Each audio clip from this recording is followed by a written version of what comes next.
صبح خیر دوستان عزیز و گرامی، خوش آمدین به کانال ما. یعنی امروز بیرون چقدر هوا شروع خیرت که شمال نیست لیکن خنک در حقیقت. ولی من بیرون برآمده گشته اومدم به هوا خنک. و اینجا ببینید من این گلوی لاله بیرونده موندم، نمیدونم برای چی دیگه برگوشم نبرآمده استن و چیم خیلی استرسم بود، دلم زیق شد و کدومشون بیرونده موندم. گفتم که هوا نمیرسه شون. انا خیلی اینجا لباس شوهرم شب شده بودم پای ازالشون قطعی گفتم خشک شود اینجا ده. هم خیلی امروز روزی دوشنبه کار بار فقط او بار کنی جمع گیر کنی. انا خیلی لباس شویی سیاوش هازی خوبه لباس های ماندگی هستم خوراک تیار کردم و هازی مایده مایده خواستم پولوی یک برشت توزه کنم تا استیر کشتنه. و اینجا ده من یاشکوی خالازینی که گرفتم من این دسته هاش نمی چسبن اون من گویم شکستگیان من این ویوشه خیلی هاش شکستگیان. خیلی هوا گفتم که شوهرم گفتم که اون سماره است که تیمی اون کلیکتی چسبونن شد تا که مونیم شد چه میخواد استودنه. انا میخواد دوستانی عزیز گرامی دینه آچه منم خیلی وای آوردن این زویرابوی نیسته این تیزکای قلمفری خالی گویم بهت تیزه خیلی که میبینیم برای کمتر خیلی که گفتم آشی بریده گویم هم خیلی کردم و شوهرم گریپ شده استن چخیل شده استن برای هوایو خوراک شده یک قاشقچه انداختم میخورن. خیلی دیگه نمیاندازم که تیزی بد نشود کودکو نمیخورن با من میخوام هم خیلی تیز که از این بوی تیزی هم فهمیده میخوام که پیراشکی پزم با نصیبه که شود پگه نمیتونم پگه کاره پگاهی دیگه حتما یکی پیراشکی میپزیم. تو سیاوش جای خوب خسته خولیگانی کرده وای استیرکش دسته همینجا از شوهرم گفتن که میرم کنی بیون بعد خوراک اندازه نمیخواد خوراک مایده منده دوش دسته. دوستانی عزیز و گرامی خوراکی ما تیار شد و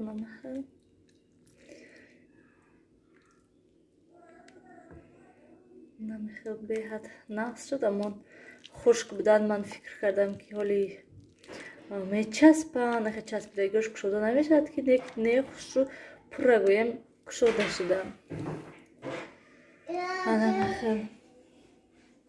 اینجا ده آش دیروزه های دیده شوهرم نخوردم و موازی سیاوش کتی میخوام. سیاوش رفت یک طریقه و یا آش چپه کده کریدور ده خوردی آش تمام کردی؟ سلام رفتیم. دوستانی عزیز و گرامی نیلوفر من آمده و من میخوام اینجا کمی اینجا چورمغز هسته اینوش امکیم روی کردیم یعنی خسرم و اینوش ما خریده بودیم کیلوش 16 سومونی 4 کیلو خریده بودم. و زمینه میخوام شکنم و من اینجا با شکسته بودم کمترشم قش مونده و باز شکسته میمونم سیاوش برای نصیب انشالله دین رجنی نیلوفر در نیت داریم که خدمت تارت پزیم و میخوام قبط تارت چورمغز اندازم انا میخوام و باز هازی هم خیلی یک فکر آمد خواستم شما نیز پرسیدن دوستانی عزیز و گرامی همین روز دیگه پول جمع کرده عموما نمیشه جمع مثلا من میخواهم پول جمع کرده یک تا دخوفکا گیرم لیکن نمیشه که دخوفکی نغز گیرم میگه لیکن نمیشه همین گویم پول یوتیوب میبیاد و میکنم چی میگن علاقه سرازه تمام میشه علاقه باید نقشش هست من میدونم که برای چی باید صرف میشه مثلا هم وقت ممکن نه وای پول یوتیوب جمع میکنم من تفتان میگیرم راستی که خیلی و خیلی شد که من خیلی فکر کردم لیکن هیچ نمیشد که من جمع کنم و یک وای گیرم تفتان گیرم.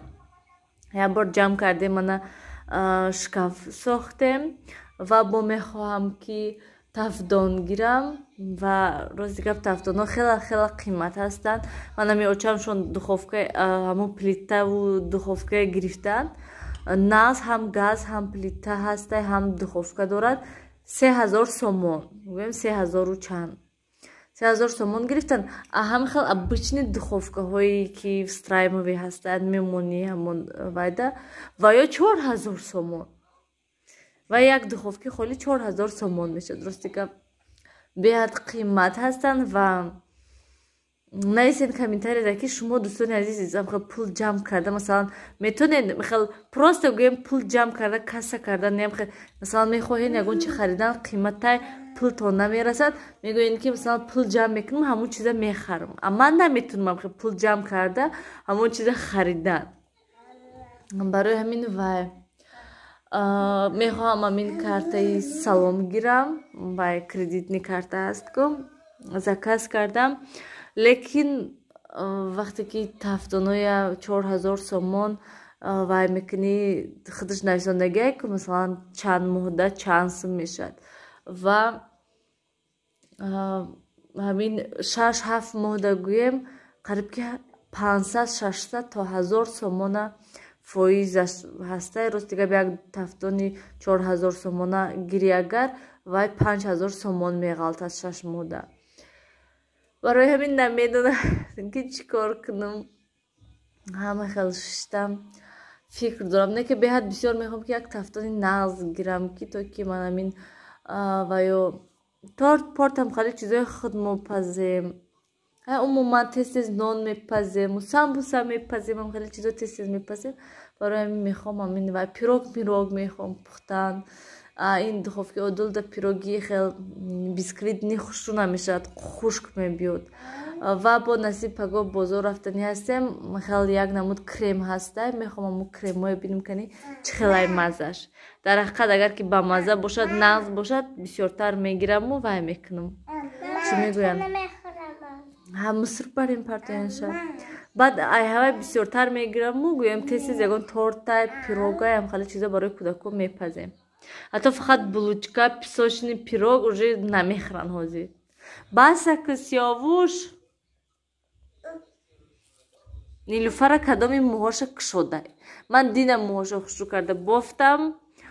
шаб гӯем ман ҳама вақт пешаи сади мӯҳоша хушк карда мебофам ки то ки кушода нашавад. кадоми кушодаи пушти мӯша. дӯстони азизу гиромӣ бинед мо нимшабда ҳаваси пухту паз кардак ва инҷо ҳозир ва хеста камем хел булочка рогалик гӯемам хел рогалик да камтар калон ҳастану майдача наштахай гӯем.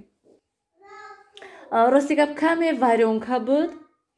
ман иношта камакак зиёд кар як қошуқ бар ин зиёд кар баъд гирифтам боло шуда молидам гуфтам иқаки дигаш бо тока меистад ту иқаки дига монда буд ва вай кардам чӣ кунам гуфта шиштам. баъд як ютуб дуромадам бинам ки рогалики пухтагӣ ҳастанд.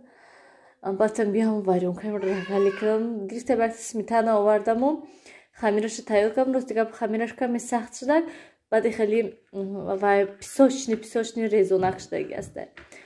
барои ҳамин мана хел лекин хел бамаза шудагӣ ҳастанд ки аҷоиб буд гӯем сметанаву сливочное масло кати ва варёнка кати беҳад бамаза шудия.